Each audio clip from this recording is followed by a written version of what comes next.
3000 இல்ல 30,000 கொடுத்தா கூட காசை வாங்கிக்கோங்க, ஓட்டு போடுங்க, டிவி கேக்கு போடுங்க.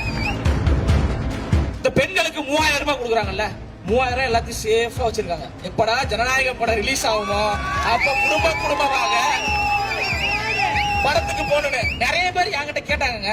அண்ணா படம் எப்படா ரிலீஸ் ஆகுது? ஏமா இந்த 3000 ரூபாய் கொடுத்தாங்க கவர்மெண்ட்ல, வாங்கி வச்சிருக்கேன், செலவாயிருமோன்னு பயமா இருக்கு. சீக்கிரம் ரிலீஸ் ஆயிடுச்சுன்னா ஒரு 4 பேர் குடும்பத்தோட போயிருவேன் அப்படின்னு. நான் இன்னைக்கு காலையில தான் வாங்கினேன் 3000 ரூபாய். சிரிக்காதீங்க, ஐயா ஸ்டாலின் அவர்கள் வந்து பாக்கெட்ல கையை விட்டு நமக்கு 3000 கொடுக்கல. திரு உதயநிதி ஸ்டாலின் அவர்கள் ரெட் ஜெயின்ல சம்பாதிச்ச பணத்தை நமக்கு கொடுக்கல. உங்களுடைய வரி பணம், என்னுடைய வரி பணத்தை தான் அவர் காசாக கொடுக்கிறார். 3000 இல்ல 30,000 கொடுத்தா கூட காசை வாங்கிக்கோங்க, ஓட்டு போடுங்க. திமுகக்கு போடாதீங்க, டிவி கேக்கு போடுங்க. வாய்ப்பு இருந்தா தலைவா, நாளைக்கெல்லாம் வாய்ப்பு இருந்தா கட்சி துண்டோட போயிட்டு ரேஷன் கடையில கியூல நின்று வாங்குங்க தலைவா.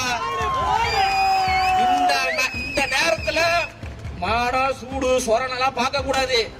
தரது நம்ம காசு.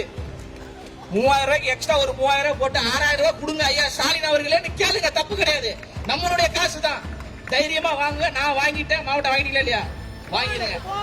ஏன்னா நிறைய பேர் நம்ம பசங்க தீய சக்தி திமுக திமுக கொடுக்குற காசே வேணான்றாரு. அது திமுக கொடுக்கலடா, நம்மளுடைய காசை நமக்கே கொடுக்குறாங்க.